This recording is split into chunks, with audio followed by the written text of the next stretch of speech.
Hello, welcome back. Another opportunity to talk to a wonderful, wonderful speaker called Joss Goulden. And Joss is going to be talking about our ability to listen to crying and responding to tantrums. So that pretty much sums up some of the hardest parts of parenting.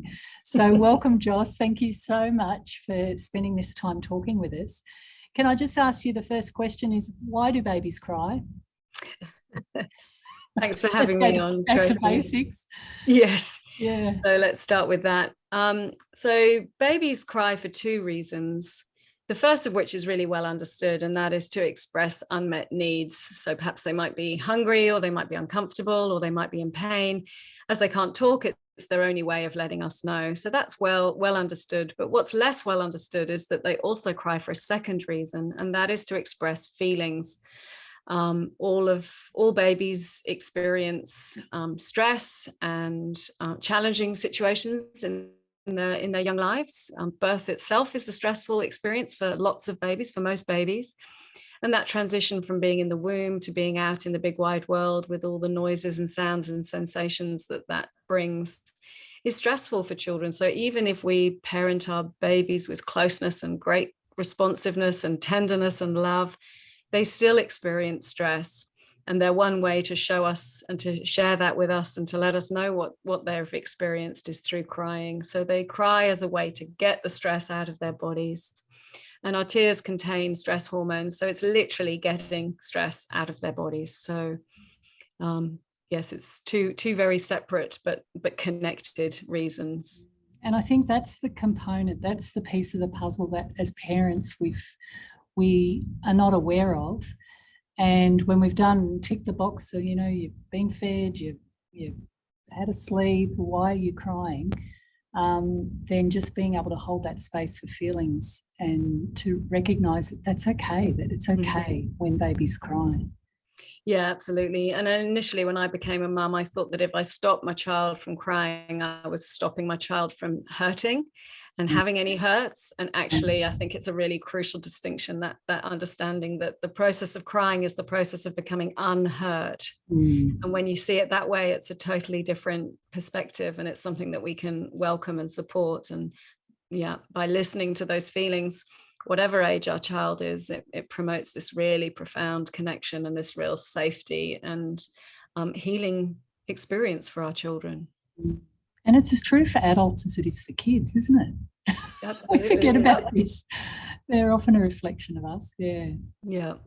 Well, I think it's interesting to think about some of the different ways that children experience stress, and to hold in mind that all of our children are experienced distressful events. There's always times that they have to do things that they don't want to do.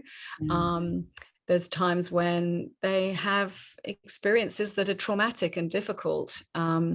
As I said, that could be the birthing process, or it could be that parents experiencing stress affects our children too, and becoming a new mum is stressful for women, and most women going through that birthing process experience stress too, and that impacts on their children. So there's lots of reasons why our children have the need to express feelings in this way.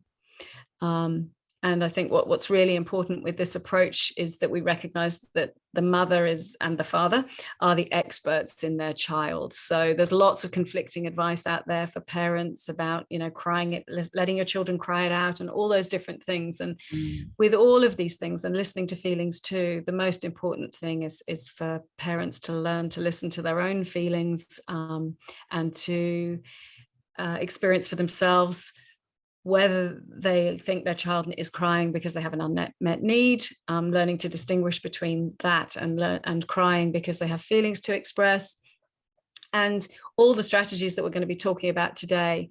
Parents tune in to what their children need and what's going on for them, and they know best. So don't let anybody else tell you how to parent your child. You know in your heart really what is best for your child. So if you're trying a tool or a strategy that somebody has suggested to you, then just, does that feel right? And if it feels right and it feels okay, then it is okay. But if it doesn't, then that's also fine too. So I just always think it's important to remind everybody that, yeah, they're the expert in their child. Yeah, I think there's so much noise around new parents, whether it be Google or social media forums and things, and it gets in the way of their own natural attunement to that baby and their ability to read the baby's cues.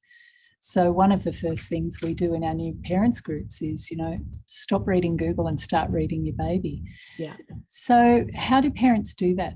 Joss, tell us more about that. Well, I think when we understand the process of, what happens when we experience stress, then it's easier to see how, and what happens when we release stress, it's easier to see how that process works so beautifully.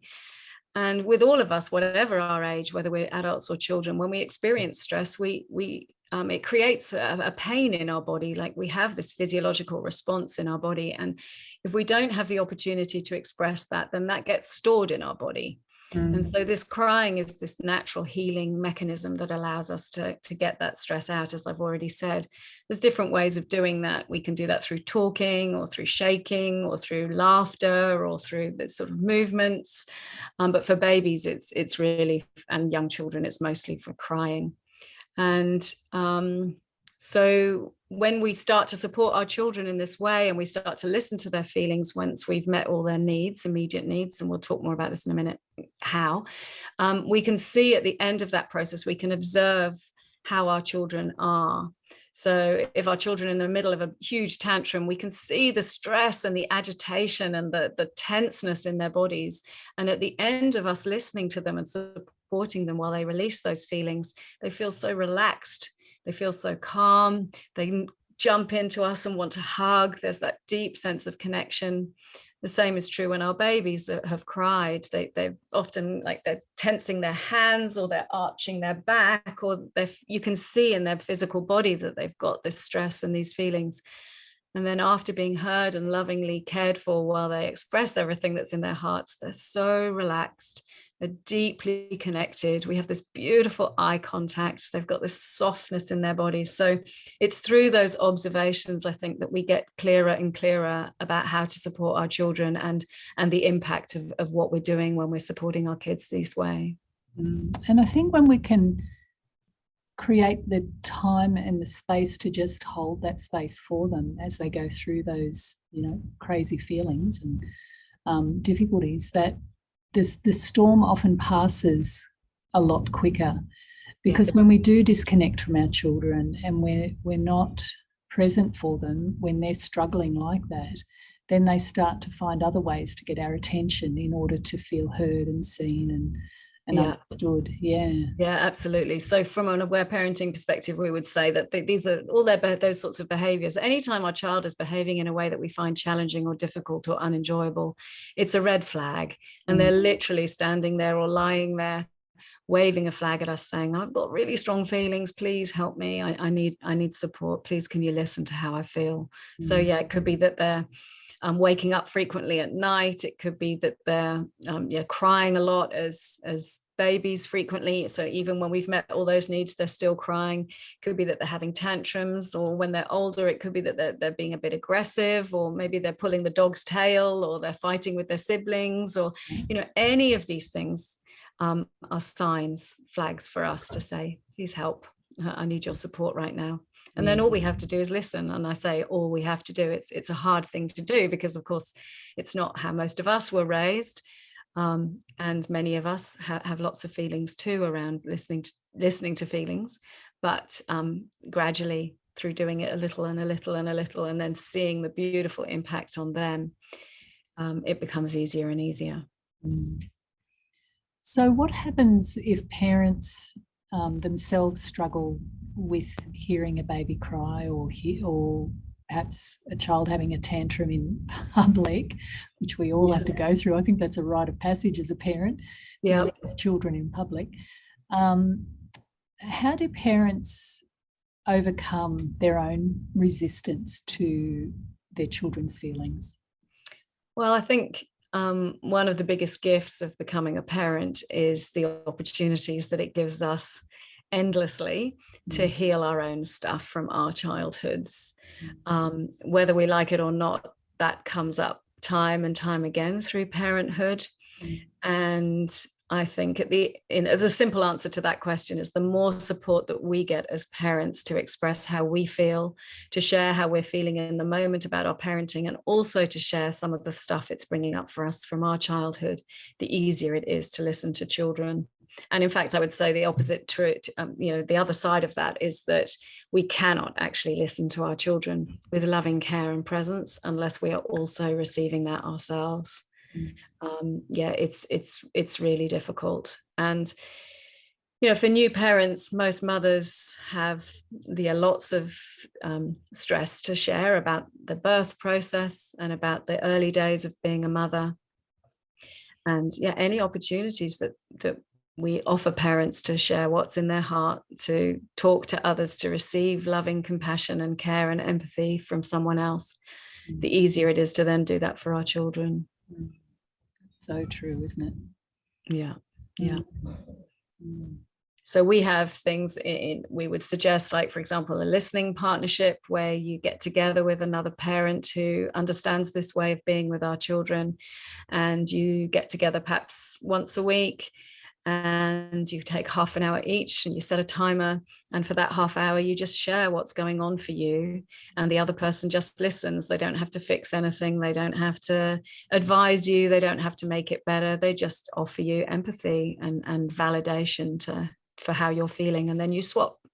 Or it could be that you do like a voice note messaging system with another parent, where you just send a message saying, oh, I'm really struggling today, I'm finding it so hard, blah, blah, blah. And then the other person listens, and when they have the space and capacity, they reply and just say, I hear you, I really hear you. I know it's so hard, and I'm sending you love, and I'm thinking about you. And just that can be enough. Or having sessions with somebody who understands this way and can help you unpack some of the stories from your childhood and some of the things that are coming up for you through your parenting is also really helpful. So there's lots of ways of doing it, but I would say getting support for parents is the most important thing if you want to have a connection and a deep, beautiful, supportive relationship with your child. So what you're describing there is what we need to do for our children, as we need to do for ourselves. Yeah, absolutely. And have someone who can hold space for us when we deal with our own sense of stress and needing to unwind that or unload it. Yeah. And it is difficult to listen to tears because, most of us were taught as children that it's not safe to cry and it's not okay to cry. Maybe we were punished if we cried, or maybe we had love withdrawn, or maybe we were told to suck it up and stop being such a princess, or, whatever it was. Very few of us got to express how we felt and had that heard with kindness and empathy and loving care from our parent or another caregiver. So most of us are carrying around a lifetime of unheard tears ourselves. So listening to our children's tears brings up lots and lots for us. So it's really crucial. Yeah. So Joss, how can we hold that space? Can you describe in more detail, whether it be our babies crying or our toddlers having tantrums? Just give us some ideas on that. Yeah. So the most important thing with babies, obviously, is to make sure that all of their immediate needs have been met when they start crying. So we wouldn't move in and start listening to feelings until we felt really certain ourselves that they weren't hungry and that they were comfortable and that they didn't need a nappy change and all of those things. And obviously, if the crying becomes really, if it's loud, very high pitched, or if it's different to how they would normally cry, or we had any concerns that there might be something wrong, then we would always seek advice. So that's the first place to start. However, once we're clear that their immediate needs have all been met and they're still crying, then we can probably sense that they are crying because they need to share feelings with us.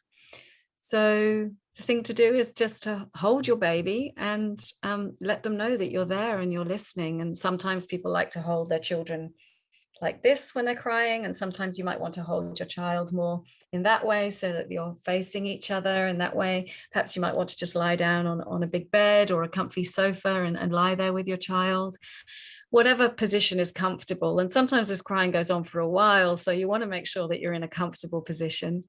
And then, yeah, you just shine your loving presence onto your child, and you say, I'm here, sweetheart. I know you've got a lot to tell me, and I'm here and I'm listening, and I love you. And you just let them express what's in there, what they're feeling. And so you just stay there, and you remind yourself that the tears are not the cause of the feelings. The tears are the feelings being released. And if at any stage we feel uncomfortable, or we feel that we can't hold that space anymore, which comes up for all of us. Sometimes we don't have the capacity, or we might be just starting this process. So perhaps we say, I'm just going to listen to feelings for 5 minutes. And then at the end of that process, I'm just going to soothe my baby out of the feelings, and I can go back and listen again another time, because our children will always bring it up to us another time if we're not able to listen then.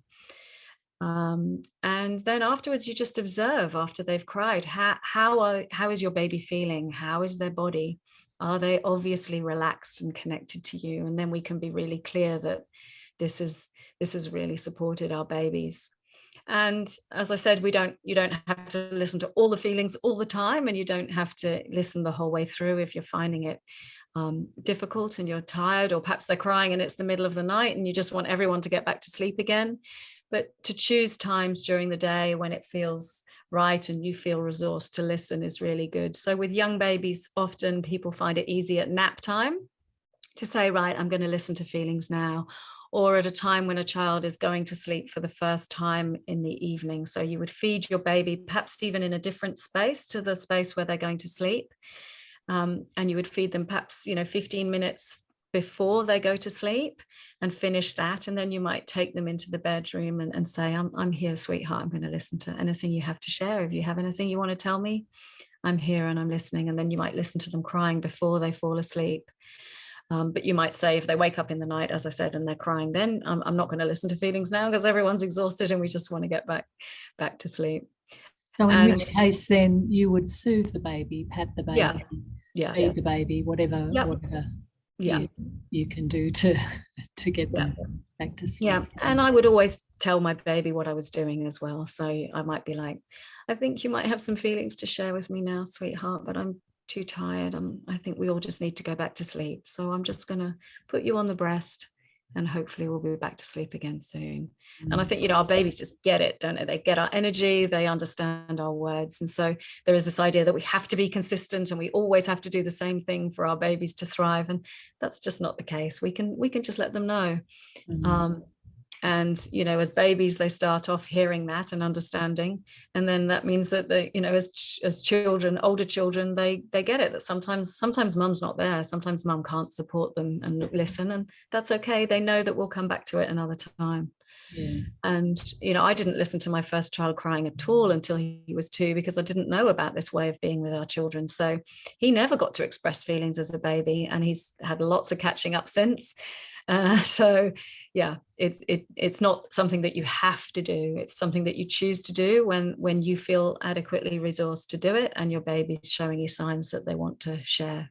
I really appreciate you saying that, because it isn't always easy, and we don't always have the time to just be present. Yeah. No. And sometimes there's lots of other people around and you sense judgment. Perhaps your in-laws have dropped in. Well, that might not be the best time to listen to feelings, or, so that's okay. You get to choose when the time is right and you have capacity. And if you don't have capacity any other time that your children are bringing it up, don't you worry, they'll bring it up again later.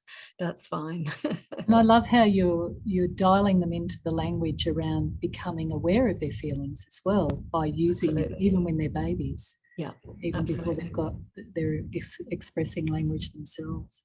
Yeah. And what about toddlers? Yeah, so toddlers, it's a bit different, but essentially it's the same thing. But the thing with tantrums is that they're so misunderstood, and it's seen in our society as like misbehavior or manipulation, or, there's all these memes around the internet about children having what's seen as ridiculous responses to things that, where they're having this outraged response to something that's really little. But tantrums are actually, that's a really effective way of children offloading what's going on for them, particularly feelings of outrage and frustration and disempowerment and anger and all of these big, powerful emotions. Such a healing, healthy way to get that all off their chest. So what we do when we're listening to our children in this way is just we respond to them with a calm, loving presence, and we get close and give them our attention. So if they're having a major meltdown on the floor and kicking and screaming, and again, if we have capacity to listen, we might take them away if there's other people around, because we want to be able to do this in a space where we feel calm and where it's a private, nice environment. And yeah, we just get down on the floor with them and we listen and we show them that we care. I know, sweetheart, it's so hard. You really wanted to have another story, and I'm not reading any more stories now. Or I know, sweetheart, you really wanted to play with that toy, and now Johnny's having a turn with it. I know you really wanted it. I'm here. I'm listening. I understand. And then they just go for it and they scream and they rage, and we can again just remind ourselves that all that power of getting those feelings out. These are strong feelings that our children are experiencing, big feelings in little bodies. Absolutely. Very sensitive bodies. Yeah, so we just stay with them, and yeah, if we feel stress, we remind ourselves that they're feeling really overwhelmed right now, and they are getting to get all of this off their chest, and we can see the stress coming out of their bodies, and we can imagine how much nicer it's going to feel for them not to be holding these feelings, because once they've shared them, they're gone. Yeah. So once Johnny's having a tantrum about somebody taking his toy, and he's heard with loving kindness and understanding, Johnny doesn't care about the toy anymore. Johnny's free to go off and play with something else. Or maybe he does still care about the toy, but he's able to go and say, I would like a turn with the toy now, rather than so yeah, we can just Johnny feels a whole lot better. Yes, Johnny feels transformed. But sometimes as parents of tantrums, we can feel worse because we take that on, and we can take it as a personal affront to, what am I doing wrong? And personally, I remember watching my boys have tantrums, and I was quietly impressed about the level of intensity that they could access and the honesty of it. It's like true, raw, gut-felt, honest emotions coming out of it. Yeah, absolutely. And I think it's really important as well for parents to remember that often our children are having a huge response to a seemingly really small thing. Yeah. And it doesn't matter. We don't need to understand exactly what the cause is for them to be having this expressive outburst. And sometimes that's the final straw. They really wanted the red cup, and instead they got the blue cup. And that's just the final straw that allows them to access a buildup of feelings that they've got. It's been accumulated over the course of however long. Yeah. Yes. Yeah. And we don't need to know exactly what the cause is. We just need to let them know that we care and that we're listening while they get it all off their chest. And you can see afterwards our children are just transformed from having been heard in this way. I think adults need to do that too. Yes, absolutely. I frequently think, when Peter and I'd have a big blue, we always felt better afterwards and more loving. Yeah. Yeah, absolutely. Yeah. So how else can we hold hold the space for our children to have feelings, like through play and laughter and things like that? Yeah. How else can we do that?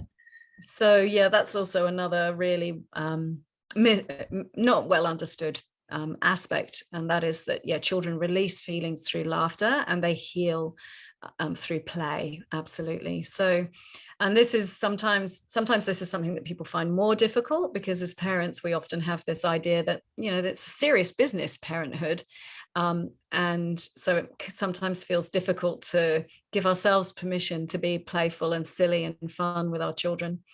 But yes, if we allow our children the opportunity to laugh, the deep laughter, and to connect through play, and to have the chance to play lots of different kinds of games that support their healing too, then this is really powerful stuff, really, really powerful. And attachment play, as it's called, is a really central part of this approach to parenting. And it has this wonderful dual purpose, and one is that it supports deepening in our connection and our relationship with our children through having fun and having those joyful connections and that lightheartedness.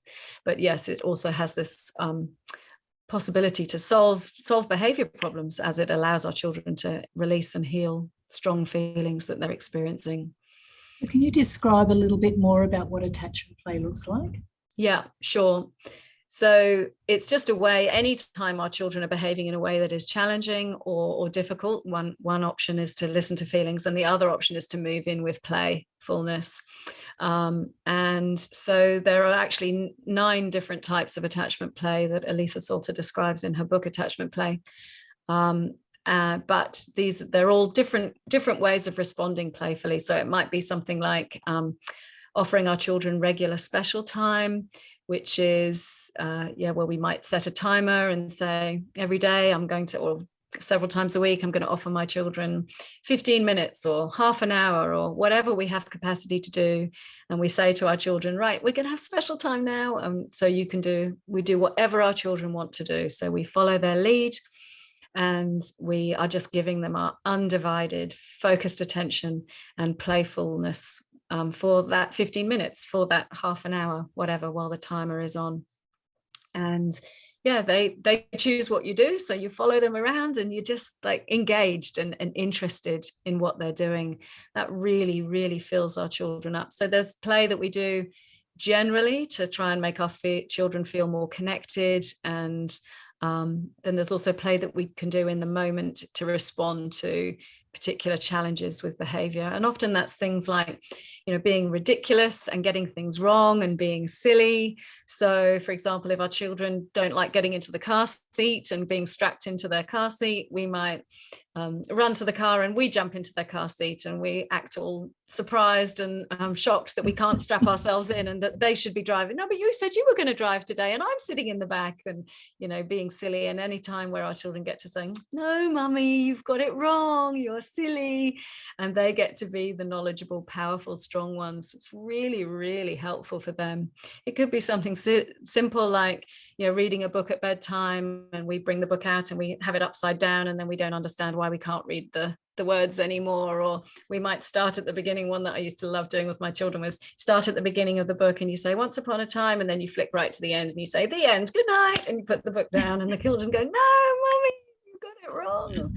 So anything where they're getting, and it can be like lots of physical games are really good with children, like wrestling, and you're always giving them a nice edge to push up to, but you're allowing them to be the stronger one. So in a wrestle, they would always win, and you would be surprised and shocked that they've managed to push you off the bed, or whatever it is that you're playing. It could be games where you're chasing and they get to catch you, or games where you're chasing them and you can't quite catch them and they get away. Any of those things where they get to be the powerful one. And I think with play, the thing to remember is that our children are geniuses. This is their language. So if we get out of the way and don't overthink it too much, they will show us exactly what they need to be doing through play and what they need to be exploring in order to heal things that have come up. So we find, for example, if you have to take your child to the doctor, then often if you go home and you give them the space to play with them and you're observing them, they might bring out dolls and play, doctors and patients with their dolls. Or, if they've got a new baby coming into the family, they might automatically start playing with their teddies, and teddy's had a baby and that kind of thing. So lots of trust there, following their lead. Just any opportunity we can to be silly and foolish, whatever age our children are, is really, really helpful. Yeah. Sometimes I've had parents talk to me about their resistance to playing with their child, and I often sort of say to them, include them in your world then. If you don't want to get down and engage with them in trucks or whatever, invite them into your world and play with them in your world. So whether it's putting out the washing or cooking dinner and having fun that way. Yeah, that's really lovely, isn't it? When it's done with that deliberate intention of connection. It makes it really easy for our children to contribute and to get involved. And sometimes when you don't want to play, that in itself can be playful. So my son used to want to play trains constantly when my daughter was born. I mean, all he wanted to do was play trains, and I got to the stage where I was just like, I hated trains. But you can even respond in a playful way for that. So he could say, "Your mom, can we go and play trains?" And I could go, "No, I can't, Mummy, surely I don't have to play trains. Please, please, please don't make me play trains, really." And he would say, "Yes, Mummy, come on, you have to play trains." "Oh, please, but I don't like trains." And being playful about it, so it's a knack, and it's something to practice, and some people find it easy and some people don't. And but if it's something that you can enjoy, and even if it's something that you just do a little bit or just do some of, so if you don't really like playing trains, but you do it as a special time activity, then that's a finite time when you're going to go and play trains. You know that you're not going to have to play for hours and hours. You're just going to play for 15 minutes, and then you can actually devote yourself wholeheartedly to the trains, because it's going to end. And when the timer goes off, if our children have feelings to express, that's when they're going to come up, and that's fine. We can say, "I know, sweetheart, you really wanted to keep playing trains, and we're not going to play anymore because special time's over." And they can cry about how upset they are that they want to keep playing. And that doesn't mean that we have to go, "Oh yes, okay, we'll play trains some more." We just say, "I know, sweetheart, I hear you. I know you really wanted to keep playing, but special time's over now. We'll play again tomorrow." We can fall into that trap of wanting to placate them because they are having big emotions. But recognizing that, no, this is the way it is, and it's okay for you to feel that way. And I hear that you're disappointed. That's really beautiful, because sometimes we can go the opposite, and we're running after them, placating them at every turn. Or we might be feeling annoyed and grumpy. We might be like, "Hang on a minute, I've just given you 15 minutes of my undivided attention, and I've got so much on. That's really unfair." So we might go into all that thinking too. So instead, when we just know all we have to do, it's like giving limits in a really loving way. That's all we have to do. Yeah, I know. I hear you. Loving limits. I love it. How do we get it wrong, Joss? Well, we all do, inevitably, many, many, many, many, many times. So perhaps we can't listen, perhaps we lose our temper, perhaps we misinterpret signals. Whatever it is, that's going to happen. There's no such thing as perfect parenting. And I think the first thing that we have to learn to do is to give ourselves lots and lots of compassion and understanding about that, because I've been parenting this way for 16 years, and I still make mistakes frequently. I lose opportunities for connection, or I get my limits wrong, and I end up being not very loving in them, or not very limiting in them. And it happens to all of us. And I think what's really beautiful, Aletha Salter, who is the founder of Aware Parenting, she has this lovely line where she says, healthy families are not one which are free of conflict. They're ones where conflict is handled in a way that leaves everybody feeling loved. So I think it's really important to acknowledge that we can't always get it right, and that's okay. So the things to do when we don't get it right and we make mistakes, or we respond to our children in a way that we don't want to, is that we see that as a sign that we need some more support, actually. So the first thing that we do is we find ways, whatever way we can, to meet our needs and to have our feelings heard. So even if it's just like a cup of tea in the sunshine for 10 minutes, or leave the laundry pile and just go and listen to a meditation, or don't worry about the state of your house and go and get in the bath, or call your listening partner, or whatever. So but just receiving compassion and offering that to ourselves is really the first step when we get things wrong. And I love that we then are able to always rewind and repair and do a reconnection with our children. So if it's that we've lost our temper with them and got angry, we can go and we can reconnect, and we can say, "I'm so sorry, sweetheart, I lost my temper with you, and I really felt so tired and so stressed in that moment, but you didn't deserve for me to talk to you like that, and you always deserve for me to treat you with love and kindness. And are you willing to rewind with me? Can we go back and do this again, and can we reconnect?" And maybe we might have a conversation, depending on the age of the child, about how they felt, or they might say, "Yeah, Mommy, I was really sad," and then we can listen to their feelings. "I know, sweetheart, it's really not nice when Mummy shouts at you," or whatever it is. And that's the stuff of rich learning. Like that's because sometimes as parents, I think we get into this idea that we've got to respond well. And when we fall short, we think, oh no, you know, that's terrible and I shouldn't have done that. And we give ourselves a hard time when in actual fact, you can come full circle with a moment like that. Absolutely. I often tell a story where I don't know, I think it was raining and I was inside with three of my little boys and they were driving me crazy. And I think I'd started to yell and then I thought, oh, I've got to get them outside. So I packed them all up in the car and I was cranky and they were cranky. And I had the three of them sitting side by side in the back seat and they're fighting and going off at each other. And I'm driving the car feeling like, oh my God, this is just so hard.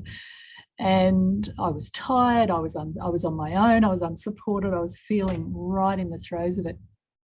And then I just kind of just let whatever was happening in the back seat happen. And I just kind of breathed and relaxed a little bit. And what ended up happening is within a very short time, they'd gone from being cranky with each other to laughing. And as we were driving, I said to the boys, hey, boys, isn't it funny how 1 minute you can be really angry with each other and the next minute you're laughing and having fun and enjoying each other? And they sort of, yeah. And I said, that's interesting thing of how anger comes and goes. And when I was angry with you at home, that's gone now. I feel like it's gone now. But you know what? One of the things that never goes is my love for you. Oh. And even though my anger might look scary, my love is far more powerful and it never disappears. And we had a discussion about love as a result of it. And it ended up being a really beautiful, you know, time. And by the time they got out of the car, they were much happier and they released their tension. And on some level, I'd released mine. But for me, it was that bringing it full circle and being able to forgive myself for my shortcomings in that moment, but also to turn it into a realization that anger is going to come and go. But love is the thing that's always left behind. And it was a beautiful moment in the end. So, yeah. Oh, that's a gorgeous story. Yeah, absolutely. And I've seen that myself time and time again, that these opportunities to reconnect after things have gone wrong, take your relationship with your children to the next level each time. You have this new profound, deep connection to your love for each other and a deepening in the your understanding of each other too. And yeah, I've seen it time and time again. Absolutely. And the other thing I love about it is it models to our children that it's okay to be imperfect. It's okay to make mistakes. It's okay to get things wrong. It's okay to not do things how we would like to have done them, as long as we just keep coming back to, you know, trying again. And that liberates our children from all that sort of perfectionism that we sometimes feel. And it means that when they're parents, they're going to be so much kinder to themselves and they're going to be so much less sort of unrealistic in their expectations of what they're able to do. And that's liberating in itself. So yeah, I think getting it wrong is often where the real gifts lie to getting it more right. Yeah. I've often said in my groups, I said it this morning actually, that parenting is a spiritual practice and your children are your greatest teachers. Absolutely. And if you can see it from that perspective as well, you can appreciate the hard parts, because the hard parts is where you grow and where you have to overcome yourself and forgive yourself. And it's an opportunity to become more aware of those parts within yourself that need healing or rebalancing or upgrading to the parent, rather than those, you know, hurt parts inside of us. And I'm sure my boys on so many levels have helped me over the years to become way more compassionate for my imperfection and my humanity. Yeah, absolutely. And by responding to our children in this way and listening to their feelings, and by showing them that we respond to ourselves in this way and listen to our feelings. Yes. And I think as well, like when we respond to ourselves with loving compassion and kindness, and when we're also listening to our children's feelings with compassion, it really teaches our kids to be so compassionate as well. And recently I lost my temper with my daughter, and afterwards when we were reconnecting and I said I'm sorry, and I was apologizing and saying, oh, I wasn't really a very aware parent today, was I? And she just laughed and she said, you know, Mum, just because you're a parenting expert, it doesn't mean you always have to be an expert parent. And I just thought, you know, she never would know to speak like that if that hadn't been how she was spoken to, and how she has increasingly seen me speaking to myself. So it's just, yeah, this beautiful virtuous circle that goes on and means that they're going to be free of that. So tell me more about then when you do bring in this level of awareness into your parenting and you are able to hold space and recognise the importance of our little ones being able to express who they are and their feelings. What can people imagine to be the outcome of that type of awareness? I think it's great. Well, I think I often say to parents, you know, what do you want your relationship to be like with your children in 2 years' time, in 5 years' time, in 10 years' time, in 20 years' time? You know, how do you want your children to feel? How do you want them to feel when they look back on their childhood, about how their childhood was? And when we support our children in this way and we listen to their feelings, our children feel unconditionally loved. They feel that however they show up in our parenting adventures, we love them. We accept them, however they're behaving. We don't necessarily accept the behavior, but we always accept them, however they're behaving. So they feel that all their feelings are welcome, and they feel that it's safe to come and tell us how they feel. So, you know, when they're young, that's wonderful. And when they're older, when they're teenagers, you don't have that disconnection in your relationship with your teens. They come to you when they have things to share. And, you know, my children both still share pretty much daily how they're feeling with me. So as well as knowing that it's safe to express their feelings, they also grow up knowing that they don't have to repress their feelings. I mean, sometimes, of course, we all do when there's, you know, it's not the right time to be sharing how they feel, but they're much less likely to be developing behaviors and patterns that are to repress feelings. So they're much less likely to be, you know, drinking lots of alcohol or needing drugs or, you know, those sorts of things to repress feelings, because they know that they have an outlet. And they've released a lot of their feelings through their childhood. So they're not carrying around this burden of unexpressed feelings and unheard trauma, unreleased trauma. They know that our relationship with them is more important than how they behave, and that's our priority. So again, if they make mistakes, so they get into trouble as teenagers, or they, you know, do silly things, which, let's face it, we all do. They know that it's safe to ask for help. They know that it's safe to let us know, and they know that, you know, we will be there to support them, that we're their ally and that we're on their side, and that we will take care of them, and that their well-being and their emotional well-being and their physical safety is more important than anything else. They understand deeply from personal experience that they can heal anytime from stress and trauma. So anything that comes up in their life that is difficult, they know that they have the skills and the tools and the support systems in place to heal from that, and that they can increasingly do that for themselves. And once our children get the opportunity to express feelings and they're not agitated and carrying this all around with them in their bodies, they are much more likely to be cooperative, to be kind, to be empathic, to be loving, and to be generous, because that's how they've been treated with all those things. So that becomes their internal dialogue, and that's how they behave. And yeah, I think that is really important, that their internal voice is a really kind one. They're much less likely than those of us who were brought up with less of this loving approach, and we tend to have an inner dialogue that can be a bit harsh at times or a bit unkind. Their inner dialogue is much more likely to be friendly and loving and nice. And they know that they don't have to betray their needs or betray their feelings in order to get approval or love. They know that they can get approval or love and stay really closely connected with their needs, getting their needs met and expressing how they feel. And at the end of the day, our relationship with our children is just so extraordinary and deep and beautiful and profound and nourishing for everybody. So yeah, if you want to have a good relationship with your children, this is how you do it. And the result is these beautiful connections. That sounds like a pretty damn good payoff to me. I reckon. And I'll have that. all the benefits that we get for ourselves in this process too, through It having comes back beautiful relationships with our children and through learning to heal and express for ourselves and all those sorts of things. So yeah, it's win-win for everybody. And sometimes parents say, but if I respond to my children in this way, won't they be needy, or won't they be spoiled, or all those things? And it's actually completely the opposite. And I know lots of people now who have grown-up children who've been parented this way, and this is how they are, and this is how their relationship is with their parent. Tell us how old your children are, Joss, and what your relationship's like, because they're still teenagers, and that's a tricky time. Yeah, so my son is 18. Yeah. And he's just gone off to uni in our nearest city, which is like 5 hours away from us.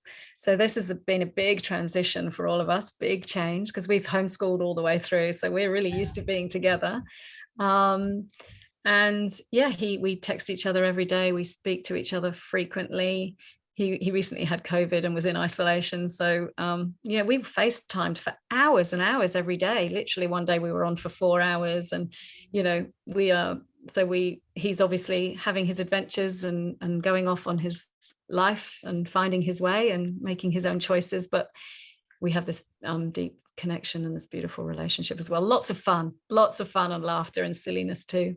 Yeah. And my other daughter's 16. So, we're just coming to the end of that navigating of teenagehood. And we are really close, and we have so much fun together. And she has times when she goes off, and increasingly she has her own little adventures, but we always make this time to reconnect, come back together and have fun and support her through what she's going through. So I feel really blessed with the relationships, and not to say that it's easy, because like I said, I want to be really honest that there's times when it's messy and can be quite ugly sometimes, and it's not always beautiful relationships. But when you've got that core central connection as a result of parenting like this, it's very quick to come back from any upset or messiness to deep connection again. So do you think it's ever too late to bring this into your parenting? No, absolutely not. Whatever age your child are, it's never too late to prioritize connection again and to work on your relationship. So no matter how old your child is, it's always possible to listen to feelings more, to offer more connection and playfulness, and to deepen your relationship. Absolutely. Well, I think that brings us to the end of this. I just really love the aware parenting tenets, and I really appreciate how you've brought it into understanding our babies and toddlers and tantrums and things like that. If people wanted to work with you, Joss, how would they do that? Tell us what you can offer. So I have a website, which is awareparenting.com.au, and on there it lists all my offerings, but I do one-to-one sessions. I do sessions with both parents, because sometimes there's some disagreement between the parents about how to be parenting their children, especially when you're doing a new type of way of being. So I do sessions with both parents where we try to support everybody to understand and what the best way is for that family to incorporate these ideas. I have some courses, a free course and some paid courses on my website, and I have memberships, and I post on social media under Aware Parenting with Joss. And I've just started a podcast called Aware Parenting Stories, where I'm just going to be interviewing people who are, parenting coaches and mentors, and talking about all this juicy stuff in more detail. So, those are the ways to connect with me. Lovely. Well, thank you for coming into our Transform Parenting community and sharing the love and the care and the wisdom that you've obviously brought to your families and obviously your own children. So we're very grateful, and thanks again, Joss. Thank you so much, Tracy. Really enjoyed our conversation. Thank you. Yeah, me too.